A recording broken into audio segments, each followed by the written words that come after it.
Lower Decks is beaming down with the 4th episode of Season 3. This episode focuses on stress levels, something many of us can relate to. Ensigns Mariner, Boimler and Tendi clash with their arch rivals, the Delta Shift. Meanwhile, we get to spend more time with the Cerritos engineering team, who are on vacation. Lucky them. I've never told anyone how I lost my tail. Oh, yes. Tendi, come on! No. I've always wanted to know. Hey, can we, set the mood? Computer, resume program. I was on the Algonquin! Oh, man. Greetings Trekkies, welcome to Trek Central, I'm your host Captain Jack. Hey, I'm actually wearing my Lower Decks t-shirt today. Fun times. But before we actually warp into this video and tell you all the crazy details about this episode via our review, if you want to keep up to date on all the latest Star Trek news, lore and more, then make sure to hit that subscribe button to never miss a video from the team here at Trek Central. You can also follow us on social media for daily updates on the Star Trek universe. But as always, please let us know your thoughts in the comment section below, because if you are talking about Star Trek, then we want to hear about it. Okay? Engage. This episode honestly feels like a good, normal episode of Star Trek Lower Decks. That's not a bad thing, by the way. I've just enjoyed this episode as a good watch. It's nothing groundbreaking like some episodes, but at the same time, it does not bore me. I'm not gonna lie, some episodes of Season 3 so far have not been the most interesting. Perhaps this episode is where the 3rd season starts to pick up. The cold open ties into the actual main thrust of the story, which is actually pretty cool. The Cerritos seems to have come across another Desai archive in space, as of Data wearing a Masaka mask, with Freeman wearing a Minuski mask, and transforming the USS Cerritos into a temple. This time we actually get to see repercussions of this workforce. Yikes. The crew have to return the ship to normal after it's been turned into a stone and sacrificial altar via a temple. This basically is the engineering crew working overtime.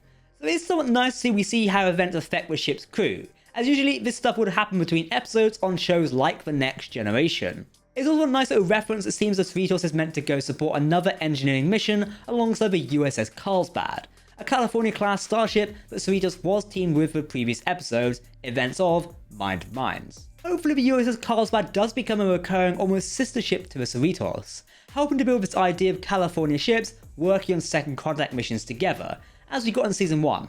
This season has 2 distinct plot lines. Our Lower Deckers going through the Cerritos to get to a terminal to get new rooms, and the spa day with the ensigns. The interesting aspect of the spa day plotline was it seemed like a direct inversion of a previous hospital ship we've seen in Lower Decks.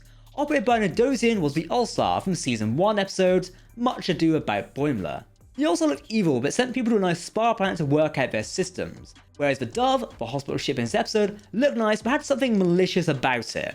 The All-Star's warden was dressed in black, whereas the Indosian on the Dove was dressed in white. It's just a very interesting thing to note. The episode in part complements the previous episode of Star Trek Lower Decks, and this bit is almost sort of a parallel of the last previous bit, I guess. Now the design of the Dove was cool, and I will say it was funny how the engineers not only de-stressed by making a stress relief machine, but also made a stress relief machine which works so well, the Indosian wanted to throw it off of their ship. I mean, it would mean they didn't have a business any longer, so...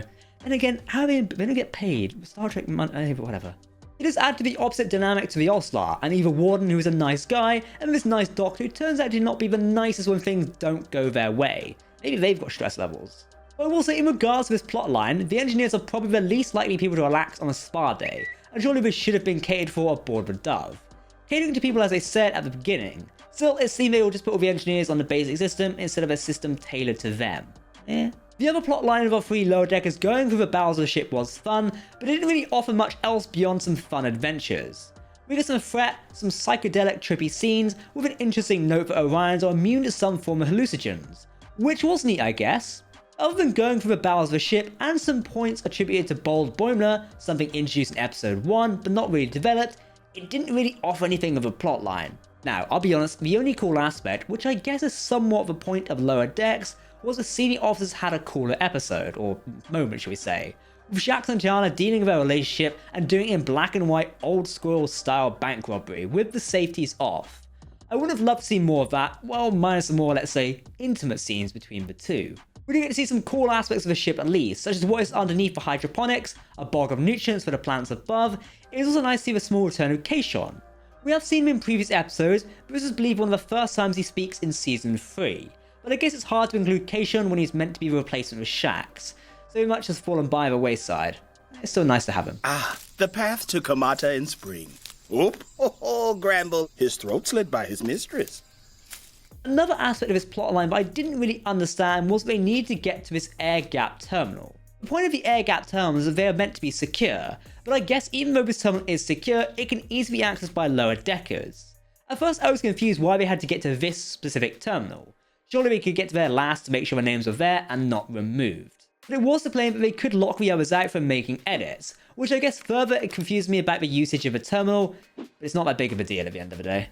Overall, a good but standard episode from Star Trek Lower Decks. While I enjoyed spending time with Captain Freeman and Chief Engineer Andy Billups, this episode sort of fell flat. But I guess when we look at it from a different angle, it does make sense. Lower Decks is not about the big flashy battles and moral conversations that are taking place. The series is all about the people on the lower decks of a starship, doing the really bad jobs that no one finds uplifting, but somehow they do. Also, this is not the flagship of Starfleet or the Federation.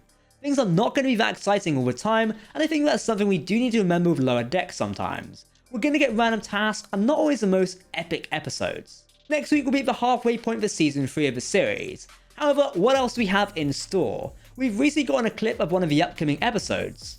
This episode will be a successor to the Crisis Point Vindicta episode of season 1, which saw a whole holodeck adventure and it's basically coming back in season 3.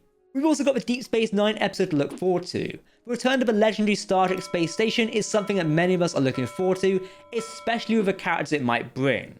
You know we're going to be watching the episode in great detail. Oh, stay tuned for some news on that one by the way, as you might be surprised what's coming up and if you want to learn more. So what do you think of the latest Star Trek Lower Decks episode? Has it excited you about what's coming up next, or are you still on the fence about this season? Let us know in the comments what you think. If you want to keep up to date on all the latest Star Trek news, lore and more, then make sure to hit that subscribe button to never miss a video from the team here at Trek Central. You can also follow us on social media or join our community Discord server. For now, I've been Captain Jack, thank you for watching, and we'll see you next time. Live long and prosper, my friends. Goodbye.